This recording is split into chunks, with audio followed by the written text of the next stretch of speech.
Yo, what's going on, everybody? This is Ashley213, and this is the recap video of the 11th episode of Various Androids Are Caught.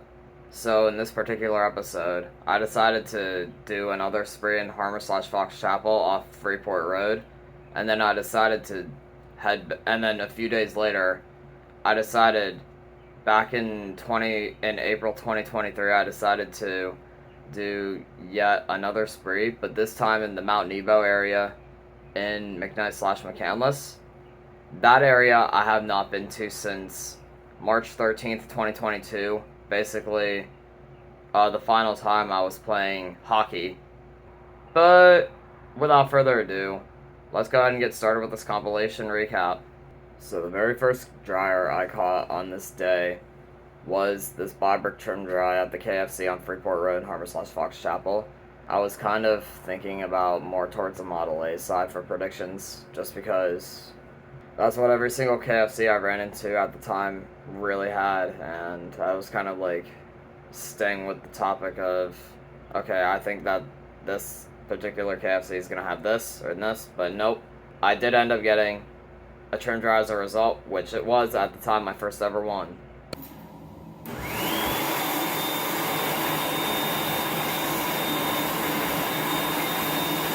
Yeah, about this guy, it was a little bit on the higher pitch side for how I normally think of trim dries for their pitch, but overall, I mean, it dried okay. I mean, honestly, I'm kind of a little bit on not so great type of opinion on the trim dry in general, but they do get the job done. So, to be honest, I'm kind of like not in a very big hatred for these, so it's fine for me. Alright, accelerator now. This is at the Dunkin' Donuts on Freeport Road, also in Harmer/Fox Chapel. This is now getting renovated, so there is a very likely chance that they're probably going to put a 2023 thin air in there. But we'll have to see once they're done with renovations.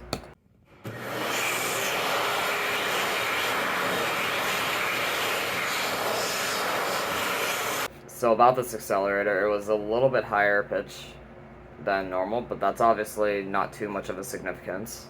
It does have the 1.1 nozzle.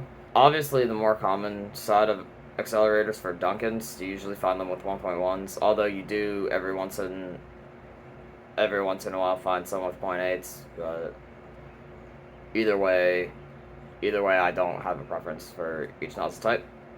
As you can tell, the next location is a Starbucks. There are so many Starbucks locations on Freeport Road, especially in Harmer/Fox Chapel.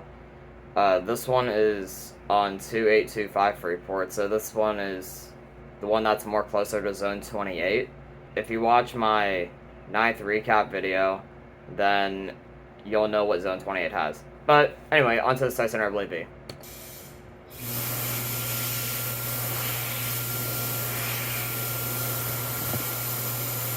So yeah, this V sounded great. Average pitch. I haven't had really any negative opinions about these things, as I do think that they're pretty good, and now that they're being used more often, it's not a bad pick. Okay, so this is one of the only Giant Eagle Express locations. There is a Market District Express in McMurray, but that has PTs. This has a dryer, and as you can tell, it's an accelerator eco. That was not my prediction at all, so I was kind of not sure what they were gonna have, but I came to a conclusion. I felt like that they were gonna probably put a Lexan hands-off in there.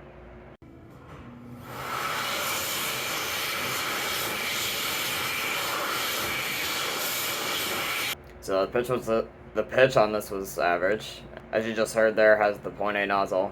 I don't even remember the last time I've even ran into an accelerator eco at that time was. It probably might have been January 2023, but then in April that's when I caught this accelerator eco. Okay, now onto another Dyson. So this time it's a DB, and this is at the the eatery at American Natural I checked. It's very, very typical for these eateries at American Naturals to have Dysons. I ran into 4 with Vs and 2 with DBs. This is one of 2 I ran into with DBs. The other one is American Natural Mars, which we will cover in the future episodes. But onto this DB, which I really didn't make a prediction for because I had absolutely no idea what they were gonna have. So there you go.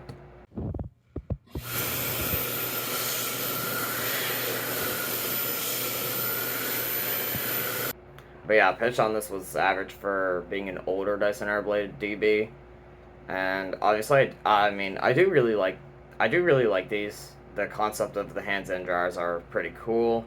This was overall a pretty solid pick. I mean, I was glad to find this because I would not have known what my closest Dyson Airblade DB in general, or like any type of hand dryer, would really be. So that's pretty cool. This DR is at the Subway on Alpha Drive in Harvard/Fox Chapel. This was my first ever DR as well. Just like the trim dry, that was my first one. And this DR was also my first one. So I was kind of predicting an accelerator, just because my Subway finds back then have all just been accelerators. So that's pretty much what I was going with, but I was glad to see something different for me at the time.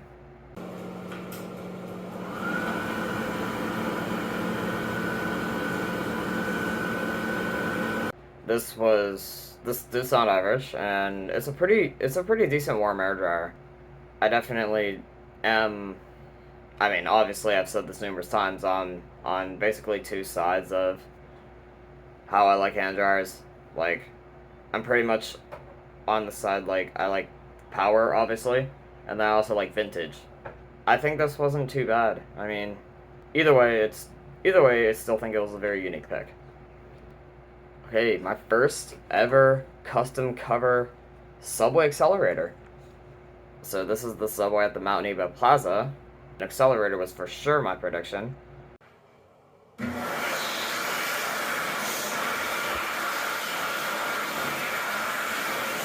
I do kind of like the custom cover Subway accelerator. Has the 1.1 nozzle. Yeah, this guy was a tiny bit lower than the other custom cover accelerator we just covered, which is the Duncan, but overall it still was a very nice dryer. So 2 more Dyson Airblade DBs, this time at the Sam's Club in the Mount Nebo Plaza. So yeah, this was no secret my prediction. I mean, that's pretty typical of Sam's Clubs these days. Although yeah, there are some alternatives that you do see every once in a while. But ran into more DBs at one, so let's give them a listen.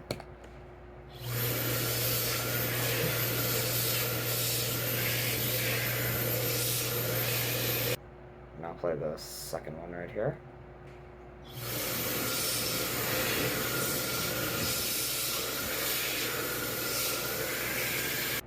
So yeah, these 2 were pretty average for the newer DBs. The newer DBs tend to be a little bit lower than the older ones, but obviously to me I personally feel like they dry about the same. You do hear more of a vibration though to the one on the left, especially if you have headphones on like I do. Yeah, overall I definitely do like these. I don't really have any negative opinions about DBs whatsoever, so there you go. Okay, I'm very sure you know where this is, but this is out of Sheetz, and this is in Sewickley on Mount Nebo Road. So yeah, this Vortex was obviously no secret in my prediction. I was 100% expecting one. At that time, I haven't ran into a single Sheetz with just PTs. That's in the future episodes.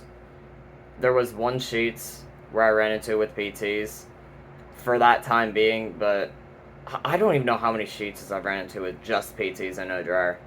I want to say it's like 11 or 12. It's a lot higher than anything, for sure.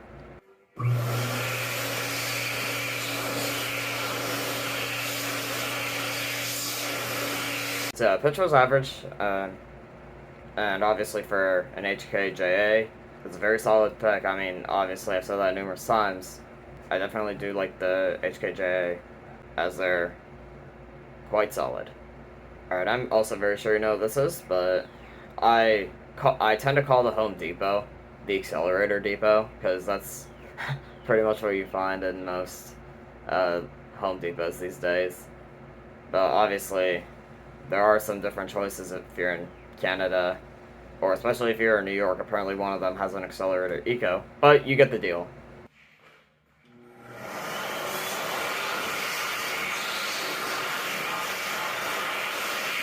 Okay, that was the first one.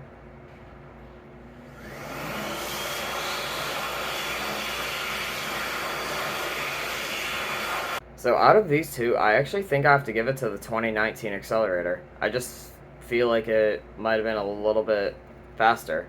And the pitch on it was a little bit higher than the 2022 Accelerator.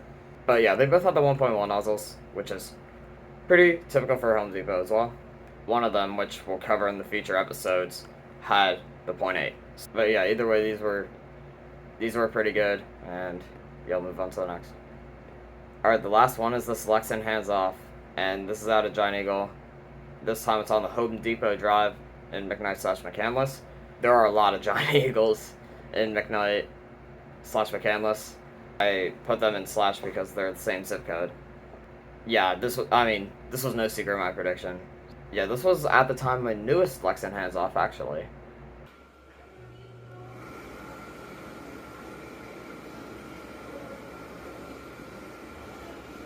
Honestly, I actually still think it might be one of my newest Lexan Hands Offs. But either way, yeah, the pitch on this was average. I mean, there really has not. I haven't really heard any Lexan Hands Off sound really any different. Feeling that this was great. I mean, obviously it's a warm air dryer, so you can't really expect too much in performance. But for a warm air dryer, I do think this was a pretty good. I do think this was a pretty good Lexan Hands Off. And that'll do it for the recap video of various hand dryers I caught number 11. So if you like this video, please be sure to like, share, comment, subscribe, turn on the notification bell, and obviously the main video of various hand dryers I caught number 11 will be down in the description box below. Thanks for watching, guys, and SH13 signing out.